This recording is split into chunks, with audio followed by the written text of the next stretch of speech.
കാണൂ പരസ്യരഹിതമായ ഏറ്റവും പുതിയ എപ്പിസോഡുകൾ.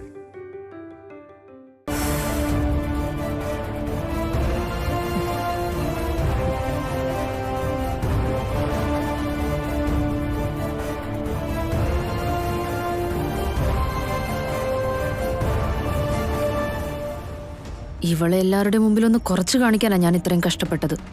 എന്നിട്ട് ഇപ്പൊ എല്ലാ ക്രെഡിറ്റും അവൾക്ക് കിട്ടി.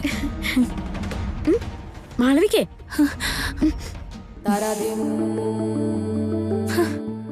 Thank you മാളവികേ.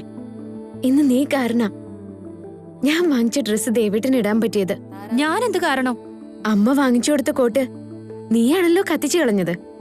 അതുകൊണ്ടാണല്ലോ ഞാൻ വാങ്ങിച്ച ഡ്രസ്സ് ദേവേട്ടന് ഇട്ടത്. ഞാൻ എന്ത് കരിച്ചു എന്നാ തോന്നിയ ദിവസം പറയരുത്. എനിക്കെല്ലാം അറിയാം മാളവികേ, ഒന്നും പറഞ്ഞില്ലെന്നേ ഉള്ളൂ. ഊർമിള ചേച്ചി പറഞ്ഞതുപോലെ സാമ്പ്രാണിത്തിരി വീണതാണെങ്കിൽ 1-2 തുള വീഴും. അതും ഷർട്ടിലായിരിക്കും വീണിരിക്കുക. പക്ഷേ അകത്തിരുന്ന കോട്ട് മുഴുവൻ കരിയണമെങ്കിൽ അത് മനഃപൂർവ്വം ആരെങ്കിലും ചെയ്തതായിരിക്കണം. അതൊന്നുകിൽ ഞാനോ അല്ലെങ്കിൽ നീയോ ആവണം. ഞാനല്ലാന്ന് എനിക്കറിയാം. അപ്പൊ പിന്നെ അത് നീയാണ്.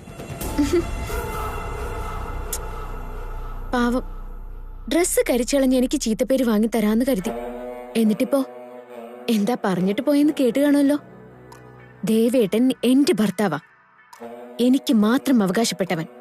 അതുകൊണ്ടാ ദൈവം തന്നെ എല്ലാം എനിക്ക് അനുകൂലമായിട്ട് മാറ്റി തരുന്നത്. ഇനി അങ്ങോട്ട് നിന്റെ കുരുട്ടുബുദ്ധിക്ക് ദൈവം ഇങ്ങനെയുള്ള ശിക്ഷകൾ തന്നെ തരും. ഓർമ്മിച്ച നിനക്കുള്ള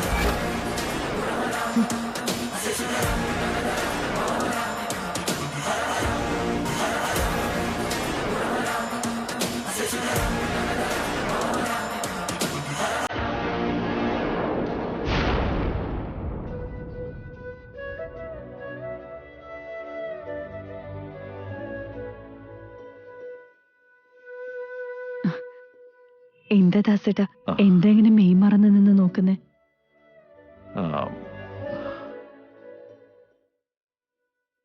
നോക്ക്,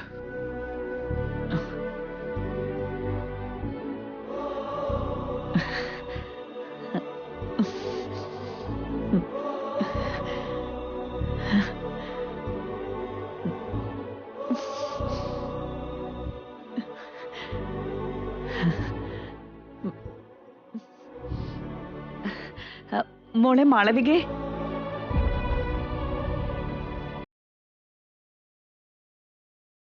ഒന്നിങ്ങോട്ട് വന്നേ.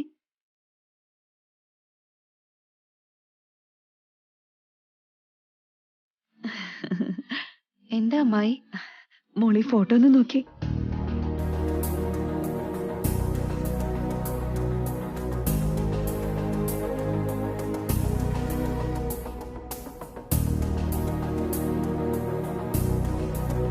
കുഞ്ഞിനെ കാണാൻ നല്ല രസമുണ്ടല്ലോ. ആരാ അമ്മായി ഇത്?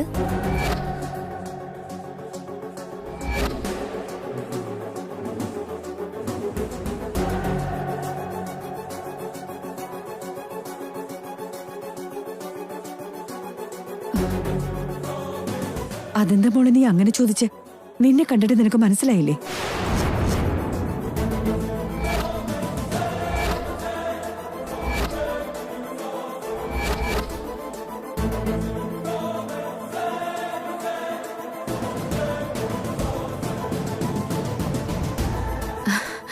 പെട്ടുപോയില്ലേ ഈശ്വര. ഇത്രയും സെറ്റപ്പോടെ അകത്ത് കടന്ന് ഞാൻ ശാന്തമ്മയുടെ മോള് ചെറുപ്പത്തില് എങ്ങനെ ഇരിക്കുമെന്ന് അറിയാൻ ശ്രമിച്ചില്ലല്ലോ. എന്ത് പറ്റി മോളെ? നിന്റെ ഫോട്ടോ എന്താ നിനക്ക് മനസ്സിലാവാഞ്ഞേ? എന്റെ ഫോട്ടോയായിരുന്നോ? അത്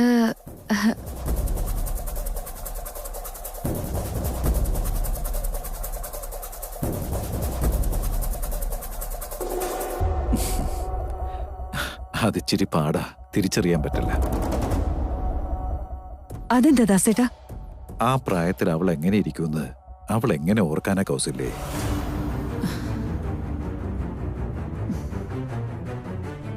വളർന്ന് വലുതായ സമയത്ത് ആരെങ്കിലും ഈ ഫോട്ടോ കാണിച്ചു കൊടുത്തായിരുന്നെങ്കിൽ, ഓഹോ ചെറുപ്പത്തിൽ ഞാൻ ഇങ്ങനെയായിരുന്നുല്ലേ എന്നും പറഞ്ഞ് അവൾ അത് ഓർമ്മിച്ചെടുത്തേനെ.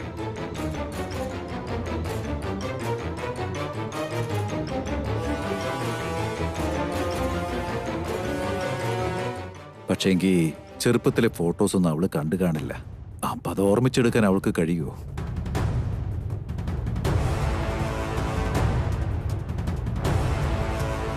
ശരിയാണ് അമ്മാവ, ഇതൊന്നും ഞാൻ കണ്ടിട്ടില്ല. എന്റെ അമ്മ ഒരിക്കൽ പോലും ചെറുപ്പത്തിലെ ഫോട്ടോസ് എന്നെ കാണിച്ചിട്ടില്ല.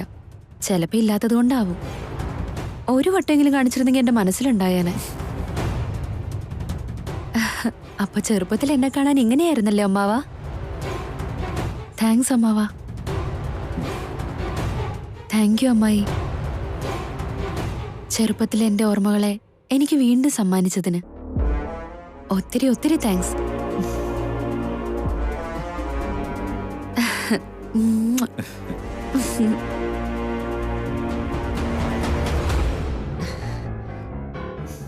രക്ഷപ്പെട്ടു. ഈ വിവരം കേട്ട കിളവനാ എന്നെ രക്ഷിച്ചത്. എന്റെ ഭാഗ്യം കൊണ്ടാ ഞാൻ ഇയാളുടെ അനന്തരവളാണെന്ന് ഇയാൾ എപ്പോഴും വിശ്വസിക്കുന്നത്. അല്ലെങ്കിൽ ഇങ്ങനെയുള്ള കൊച്ചു കൊച്ചു കാര്യങ്ങൾ മതി ഇവരെന്നെ കയ്യോടെ പിടികൂടാൻ. ഒട്ടും ബുദ്ധിയില്ലാത്ത ആൾക്കാര്. മോള് വന്നപ്പോ തൊട്ടൊരു കാര്യം ചോദിക്കണമെന്ന് വിചാരിച്ചതാ, പക്ഷെ എപ്പോഴും മറന്നു പോവുക. ഈ ഫോട്ടോ നീ ശ്രദ്ധിച്ചോ? കഴുത്തി കിടക്കുന്ന മാല കണ്ടോ? അന്ന് മോളുടെ 28 കെട്ടിന് പ്രത്യേകം ഞാൻ പറഞ്ഞു പണിയിച്ചതാ. ആ മാലയുടെ വിലയേക്കാളും ഒക്കെ 100 ഇരട്ടി മൂല്യമുള്ളതാ അതുമായി ബന്ധപ്പെട്ട് കിടക്കുന്ന ഓർമ്മകൾ. ഇപ്പോ ഈ മാല എവിടെയെന്നറിയോ മോളെ? ഇന്നെന്താ ഇങ്ങനൊരു കഷ്ടകാലം? എല്ലാ അപ്രതീക്ഷിത ചോദ്യങ്ങളാണല്ലോ. ഇപ്പൊ എന്താ ഞാൻ ചെയ്യാ? എനിക്കിത് ഓർമ്മയില്ല അമ്മാവ. ഞാൻ ഒരിക്കലും അങ്ങനെയൊന്നും കണ്ടിട്ടില്ല. ചിലപ്പോ അമ്മ അത് സൂക്ഷിച്ചിട്ടുണ്ടാവും. ഇത് നിന്റെ കഴുത്തിലിട്ട് തന്ന ഓർമ്മകൾ ഇപ്പോഴും എന്റെ മനസ്സിലുണ്ട്. ആ മാല ഒന്നോടെ ഒന്ന് കാണണമെന്നൊരാഗ്രഹം. എവിടെയാണതെന്ന് ആർക്കറിയാം?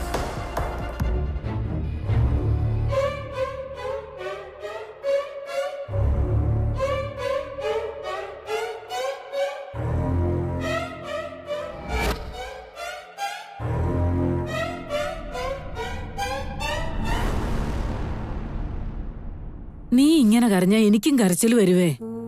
എന്തു പറയാനാ, സിനിമാ ഭ്രാന്ത് മൂത്ത് ജീവിതം കളഞ്ഞില്ലേ നീ? മോൾ ഒന്നുകൊണ്ടും പേടിക്കണ്ട. നിന്റെ അച്ഛനെ ഞാൻ എങ്ങനെയെങ്കിലും സമ്മതിപ്പിക്കാം.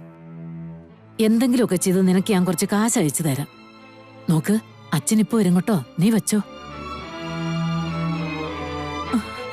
എന്റെ ശ്രേയമോൾക്ക് എപ്പോഴും ഏതിനും ഒരു ധൈര്യമായിരുന്നു.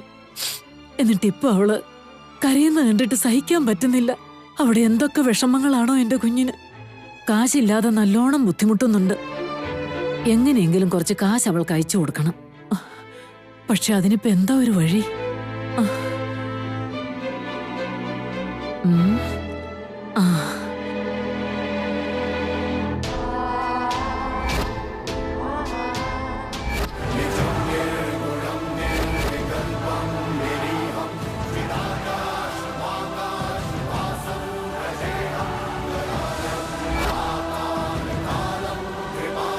അമ്പലത്തിൽ നിന്ന് കിട്ടിയപ്പം വൈദേഹിയുടെ കഴുത്തിൽ കിടന്നതാ. എന്തായാലും അവക്കിത് തിരിച്ചു കൊടുക്കാൻ പോകുന്നില്ല. വീട്ടിൽ വെച്ചിരുന്നിട്ടും കാര്യമില്ല. എന്തായാലും സ്വർണവും മുത്തും പവിഴവും ഒക്കെയാ. വിറ്റാ നല്ല കാശ് കിട്ടും. എന്നിട്ട് അത് എന്റെ മോക്ക് അയച്ചു കൊടുക്കാം. ആദ്യം അവളുടെ അത്യാവശ്യങ്ങൾ തീരട്ടെ. അമ്മേ,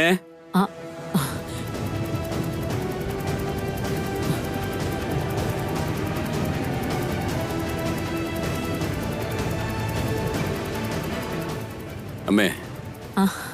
എന്താ രാമ? അമ്മേ, ഒരുങ്ങിക്കഴിഞ്ഞെങ്കിൽ പറ, നമുക്ക് അങ്ങോട്ടേക്ക് പോവാം. എവിടേക്കാടാ? ഞാൻ പറഞ്ഞില്ലായിരുന്നോ, ഇന്ന് ദേവന്റെ പിറന്നാളമ്മേ. അവിടെ അവരൊരു ഫംഗ്ഷനൊക്കെ നടത്തുന്നുണ്ട്. നമ്മളെല്ലാവരെയും വിളിച്ചിട്ടുണ്ട്. എല്ലാരും എന്തിനാടാ? എനിക്ക് വരാൻ പറ്റില്ല. നിങ്ങൾ രണ്ടുപേരും പോയിട്ട് വാ. അതെന്താ അമ്മ അങ്ങനെ പറഞ്ഞേ? വീട്ടിലെ മുതിർന്ന ആളല്ലേ, അമ്മ വരുന്നതല്ലേ അതിന്റെ ശരി. വൈദേഹിയും വർമ്മയും രണ്ടുപേരും പ്രത്യേകം ഫോൺ ചെയ്ത് പറഞ്ഞതാ. പേരിന് അവര് വായോന്ന് വിളിച്ചതാവൂ എന്നും പറഞ്ഞ് കുടുംബത്തോടെ കയറി ചെല്ലുന്ന ഏത് വകുപ്പിലാ?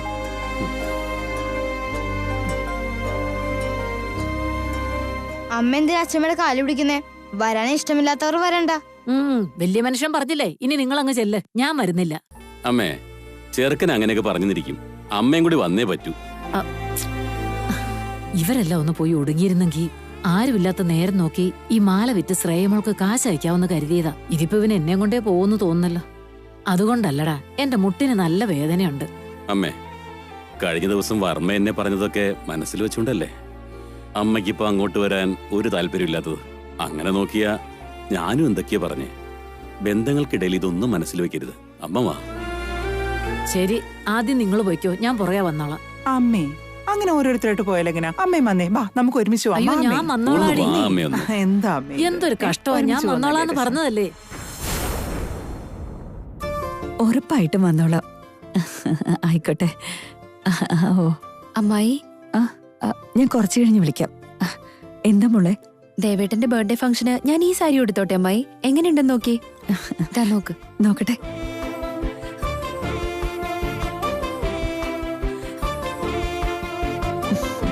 വളരെ നന്നായിട്ടുണ്ട്. അപ്പോ ആഭരണങ്ങളോ? ആ, ആഭരണങ്ങളൊന്നും വേണ്ടമ്മേ. ഇങ്ങനെ സിമ്പിളായിട്ട് നടക്കുന്ന എനിക്കിഷ്ടം. അങ്ങനെ പറഞ്ഞാൽ എങ്ങനെയാ? സാരി മാത്രം ഉടുത്താലൊന്നും ശരിയാവില്ല. സിമ്പിളാണെന്നൊന്നും നാട്ടുകാർ കരുതില്ല. 1-2 സ്വർണ്ണാഭരണങ്ങളും വേണം. ആ, അതൊന്നും വേണ്ട അമ്മായി. എന്തിനും വേണ്ടെന്നാണല്ലോ. നീ കരുതും പോലെയല്ല. ദേവന്റെ ഭാര്യയായിട്ട്, ഈ വീട്ടിലെ മരുമകളായിട്ട് വരുന്നവരുടെയൊക്കെ മുമ്പില് നീ എപ്പോഴും സ്പെഷ്യലായി നിൽക്കണം. മാത്രമല്ല, വരുന്നവരൊന്നും സിമ്പിളായിട്ട് കാണില്ല. കൗസല്യദേവി മോളെ ശ്രദ്ധിക്കുന്നില്ല, പോരെടുക്കുമെന്ന് വരെ അവര് പറയും. പിന്നെ അമ്മാവൻ ആസ്തി ഭാഗം വെക്കുന്നത് ഇന്നത്തെ ദിവസമാണല്ലോ. അതിന് ഈ സിംപ്ലിസിറ്റി ഒട്ടും ശരിയല്ല. വീട്ടിലൊന്നും ഇല്ലെങ്കിൽ പോട്ടേന്ന് വെക്കാം. എന്നാ ഇട്ടാലും തീരാത്തത്ര ഇരിക്കുമല്ലേ. ഞാനിപ്പോ എടുത്തിട്ട് വരാം.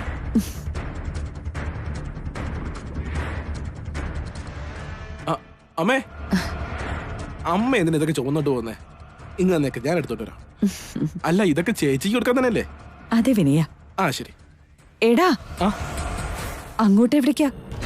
അല്ല, വൈദേഹി ചേച്ചിക്ക് കൊടുക്കാനെന്നല്ലേ പറഞ്ഞേ? ആ മരുമോൾക്ക് കൊടുക്കാനുള്ളതൊക്കെ എന്നെ കൊടുത്തു കഴിഞ്ഞതാ. ഇതെന്റെ മരുമോൾക്കുള്ളതാ, എന്റെ അനന്തരവൾക്ക്. അവൾക്ക് കൊണ്ടുകൊടുക്ക.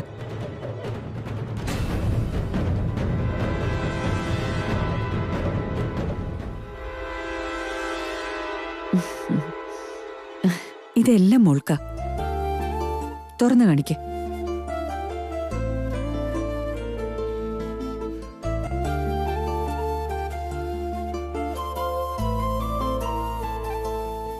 എന്തിനമ്മായി ഇത്രയും ആഭരണങ്ങൾ? നിനക്ക് ഇഷ്ടമുള്ളതൊക്കെ ഇട്ട് മിടുക്കിയായിട്ട് നിക്ക്. ഇട്ടോ മാളവികയെ?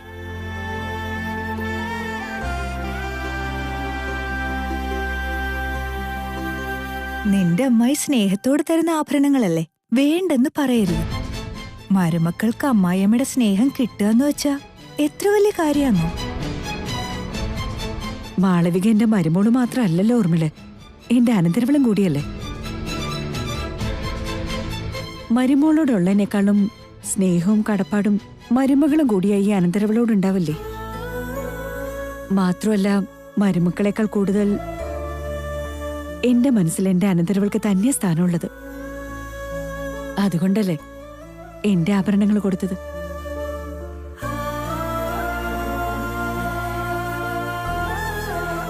അയ്യോ കൊടുക്കമ്മേ, എനിക്കെതിരൊന്നുമില്ല കേട്ടോ.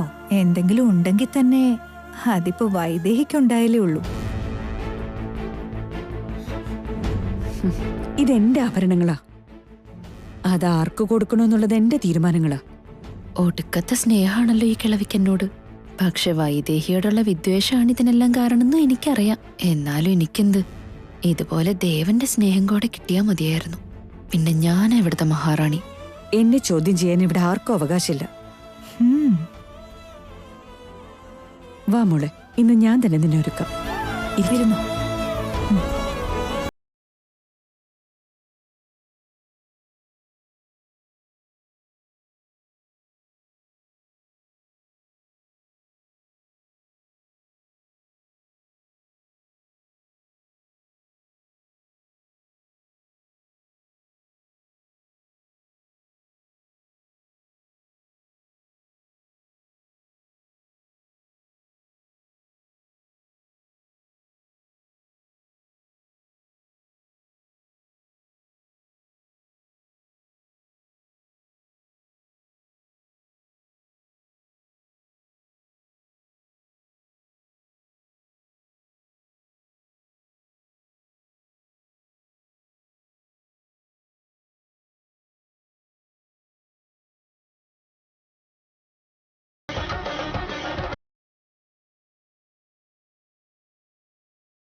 ഇപ്പൊ കാണാൻ എങ്ങനെയുണ്ട്? ഹ, ഇപ്പളാ ഇവള് കൗസല്യമ്മയുടെ മരുമകളായത്.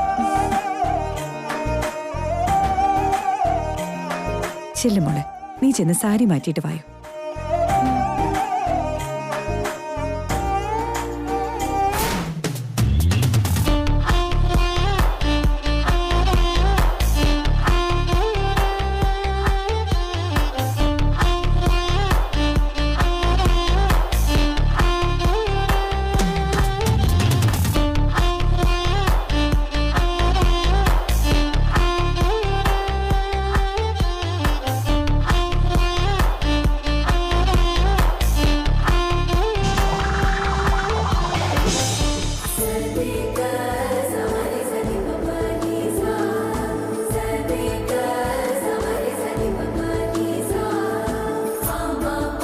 എന്തു പറ്റി?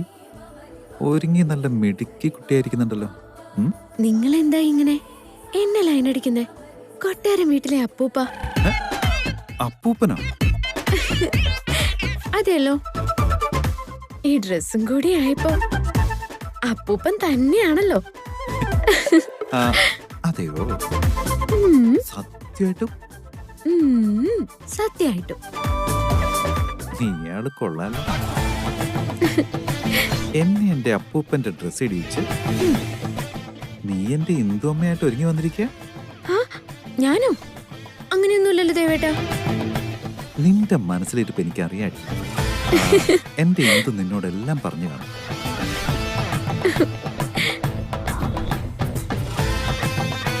അതെ, ഈ നാണോന്നോട് വില പോകില്ല. എന്റെ അച്ഛമ്മയെ പോലെ ഡ്രസ് ചെയ്താൽ മാത്രം പോരാ മോളെ. എന്റെ അച്ഛമ്മയും അപ്പൂപ്പനും തമ്മിലുള്ള സ്നേഹത്തെ പറ്റിയൊക്കെ നിനക്കറിയാലോ. അതേപോലെ എപ്പോഴും നീ എന്നെ സ്നേഹിച്ചോണ്ടേയിരിക്കും. എന്ന് ദേവേട്ടനോട് ആര് പറഞ്ഞു? എന്റെ അപ്പൂപ്പൻ തന്നെ എന്നോട് പറഞ്ഞു. വേറെ എന്തൊക്കെ പറഞ്ഞിട്ടുണ്ട്? വേറെ എന്തൊക്കെയാ പറഞ്ഞെന്ന് വെച്ചാ,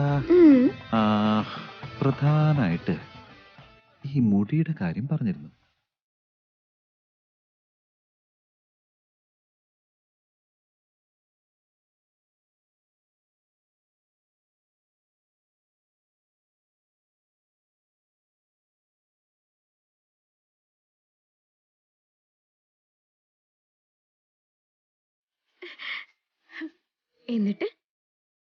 എന്നിട്ട് ചോദിക്കുമ്പോഴൊക്കെ നിറയെ ഉമ്മ കൊടുത്ത് ശ്വാസം മുട്ടിക്കണമെന്ന്. പിന്നെ അപ്പൂപ്പൻ എന്തു തന്നെ ചോദിച്ചാലും അച്ഛമ്മ ഇല്ലെന്നൊന്നും പറയില്ല.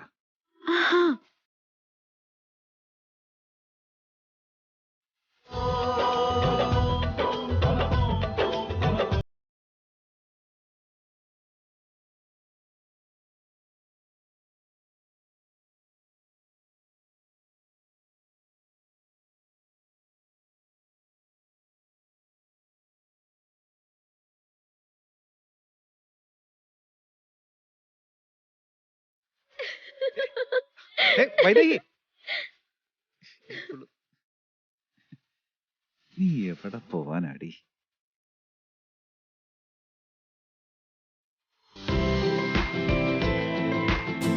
ചേച്ചി, ഞങ്ങളങ്ങ് എത്തിയേട്ടോ. നിർത്തടാ. എന്താ കിളവി? വൈദേഹി ചേച്ചി, ചേച്ചി എവിടെ? ഇങ്ങോട്ട് വാ. അവള് വന്നോളൂടാ. അവൻ കിടന്ന് ചാടുന്നു. ഒന്നും മിണ്ടാതിരി കിളവി. ചേച്ചി, പെട്ടെന്നിറങ്ങി വാ ചേച്ചി. മതിയടാ. മാധവ ചേച്ചി,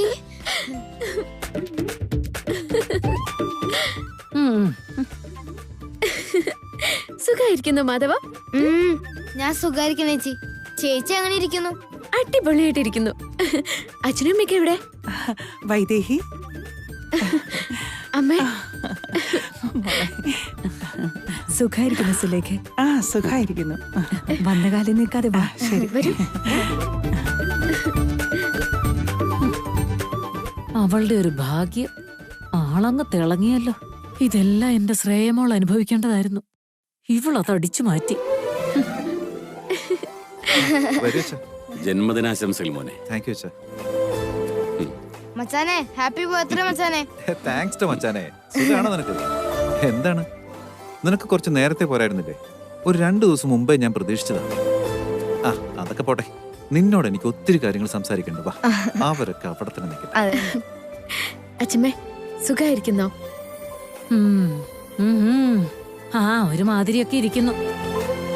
നീ ആളങ്ങ് തെളിഞ്ഞല്ലോടി പെണ്ണേ. ഇവിടെ ആവുമ്പോ പിന്നെ തെളിയാതിരിക്കുവോ? ചേച്ചി, ഉം? ഇവരാണോ വൈദേഹിയുടെ അച്ഛനും അമ്മയും? അച്ഛനും അമ്മയോ? അവൾ അനാഥയല്ലേ. അനാഥയ്ക്ക് എവിടുന്ന് അച്ഛനും അമ്മയും? ഇവരെ എടുത്തു വളർത്തിയതാ, അത്രേ ഉള്ളൂ.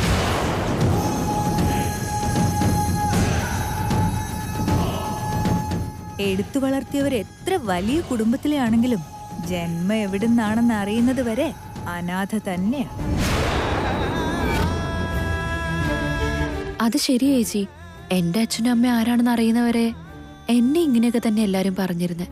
ഇപ്പൊ എന്റെ മാതാപിതാക്കൾ ആരാണെന്ന് അറിയാവുന്നത് കൊണ്ട് ഇനി എന്നെ ആരും അനാഥ എന്ന് വിളിക്കില്ല. പക്ഷെ വൈദേഹി ആർക്കുണ്ടായതാണെന്ന് പോലും അറിയില്ല. അതുകൊണ്ട് അവൾ എന്നും അനാഥ തന്നെ ആയിരിക്കും.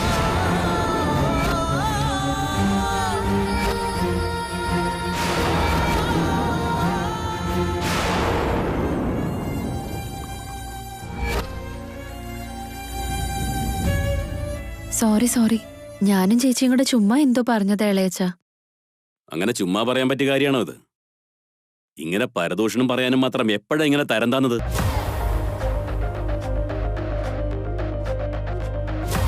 വൈദേഹിയുടെ അച്ഛനും അമ്മയുമായിട്ട് ഞങ്ങൾ ഇവിടെ ഉണ്ട്. അവളെ കല്യാണം കഴിപ്പിച്ചു വിട്ട കുടുംബം ഇത്.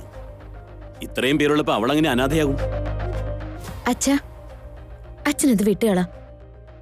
എന്തിനെ ഏതിനെ അപഹസിക്കുന്നത് അവരുടെ ശീലോ. ഒരു നല്ല അച്ഛനും അമ്മയ്ക്കും ജനിച്ചതുകൊണ്ടായിരിക്കണം വൈദേഹി ഇന്നുവരെ ഒരു കുറവുമില്ലാതെ എന്റെ വീട്ടിൽ വളർന്നതും ഇന്ന് ഇത്രയും വലിയൊരു വീട്ടിൽ മരുമകളായിട്ട് കയറി വന്നതും. അനുഭവിക്കാൻ യോഗമില്ലാതെ തെരുവോരത്ത് കിടക്കേണ്ടവളല്ല എന്റെ മകള്.